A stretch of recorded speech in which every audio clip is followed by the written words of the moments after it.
নমস্কার বন্ধুরা, শিল্পী লাইফস্টাইলে তোমাদের সবাইকে স্বাগত। আজ আমি করব পনির মশলা বা পনির পোস্ত। আর এই পনির পোস্ত করতে বেশি কিন্তু সময় লাগে না, আর অতটা কিন্তু মশলাও লাগবে না। এরপর আমি পনিরটাকে ভালো করে বড় বড় করে আমি একটু কেটে নিয়েছি।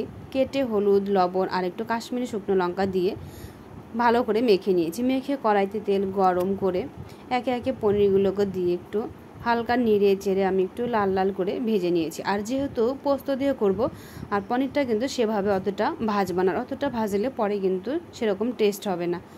একটু হালকা লাল লাল করে আমি ভেজে নেব। ভেজে এরপর আমি নামিয়ে নেব। তো নামানো হয়ে গিয়েছে। এরপর আমি মশলাটা করে নেব। এর মধ্যে দিয়েছি কাঁচা লঙ্কা, কাজু বাদাম আর দিয়েছি টমেটো আর পোস্ত।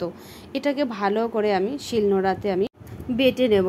আর এটা ভালো করে মিক্স করা পুরোটাই পেস্ট করা হয়ে গিয়েছে। এরপর কড়াইতে আর একটু তেল দিয়ে এর মধ্যে দিয়ে দেব গোটা জিরে ফোড়ন দিয়ে মশলাটাকে দিয়ে একটু ভালো করে হালকা আছে কিন্তু আমি নেড়ে চেড়ে হালকা আছে বসিয়ে দেবো। এর মধ্যে দিয়ে দেবো পরিমাণ মতো লবণ, হলুদ দিয়ে আর একটু দিব কাশ্মীরি শুকনো লঙ্কার গুঁড়ো দিয়ে এরপর আমি আরেকটু ভালো করে হালকা আছে কিন্তু কষিয়ে নেব। আর এটা কিন্তু কষতে দেখেই কিন্তু বোঝা যাবে যে কষে গিয়েছে, তেল ছেড়ে দিয়েছে। এরপর আমি পরিমাণ মতো জল দিয়ে দেবো। আর জলটা কিন্তু বেশিটাও লাগবে না,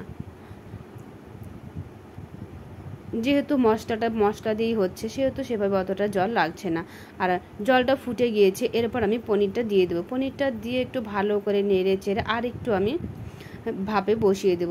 তো এরপর হয়ে গিয়েছে। এবার নামানোর আগে দিয়ে দেব গরম মশলা দিয়ে নামিয়ে দিয়ে দেবো উপর দিয়ে ঘি ছড়িয়ে। আর আমার এই পনির পোস্তটা কালারটা কিন্তু দারুণ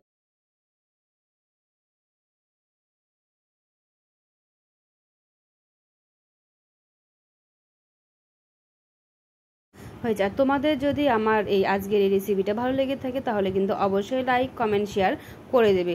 আজকের মতো এই পর্যন্ত, টাটা।